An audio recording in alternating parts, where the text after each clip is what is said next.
দেখো এটা হচ্ছে আমাদের সোনারপুরে যে দিদির বাড়ি, দিদির শ্বশুর বাড়ি, মানে দিদির শ্বশুর বাড়ি, সেখানে হচ্ছে অন্নপূর্ণা টেম্পেল। এটা টেম্পেলে গেছিলাম অন্নপূর্ণা মন্দিরটা আমাকে, সেখানে গিয়ে কিছু কেমন লাগছে আমাদের মন্দিরটা অনেক দিনের পুরনো। এই মন্দিরে যে কৃষ্ণ বা ইয়ে সে কলকাতায় থাকে, মানে তার আদিবাড়ি এখানে, সে কলকাতা থাকে। আর এই ঘরে এসে যখন সে এই ঘরে এসে মানে মন্দিরে আসে তখন মন্দিরে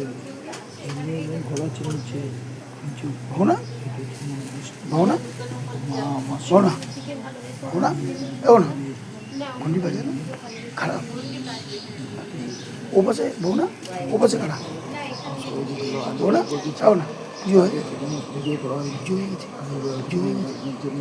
গেছে ভিডিওটা করলাম কেমন লাগছে কি জানি কেমন লাগছে